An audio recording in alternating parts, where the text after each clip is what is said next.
Hi friends, இன்றைக்கி மூளை எப்படி பண்ணுறதுன்னு பார்க்கலாம். அதுக்கு ஃபஸ்ட்டு மூளை அந்த நரம்பெல்லாம் க்ளீன் பண்ணிவிட்டு கொஞ்சமாக தண்ணி வச்சு உப்பு போட்டு வேக வச்சுடுங்க.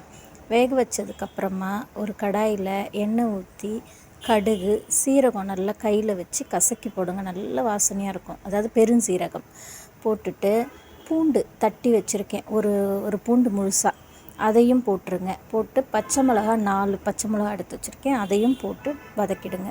அப்புறம் வெங்காயம் மீடியம் சைஸில் 2 வெங்காயம் அதையும் போட்டு நல்லா கோல்டன் ப்ரௌன் ஆகிற வரைக்கும் வதக்குங்க. அப்புறம் தக்காளி போடுங்க. தக்காளி கூட உப்பு போட்டு மூடி வச்சுடுங்க. நல்லா குழஞ்சி வந்துடும். வந்ததுக்கப்புறம் இந்த மூளையை எடுத்து அதில் வைங்க. போட்டுட்டு வீட்டு குழம்பு மிளகாத்தூள் தான் நான் எல்லாத்துக்கும் யூஸ் பண்ணுவேன், நல்லாயிருக்கும். அதில் நான் 2 ஸ்பூன் போடுறேன். போட்டுட்டு தேவையான அளவு பாருங்கள் உப்பு போட்டுட்டு நல்லா ட்ரை பண்ணுங்கள். ட்ரை பண்ணிவிட்டு லைட்டாக தண்ணி விடுங்க. 1 ஸ்பூன் விட்டால் போதும். முட்டை 2 உடச்சி ஊற்றுறேன் நான். 2 முட்டை போட்டு நல்லா கலந்து விட்டுட்டு கொத்தமல்லி தூவி கருவேப்பிலை தூவி இறக்கி சாப்பிட்டு பாருங்கள், சூப்பராக இருக்கும். இது நீங்கள் சாதத்தும் கிளறி சாப்பிடலாம். காரம் பத்தலைன்னா கொஞ்சம் மிளகாப்பொடி போட்டுக்கோங்க. Okay, thank you.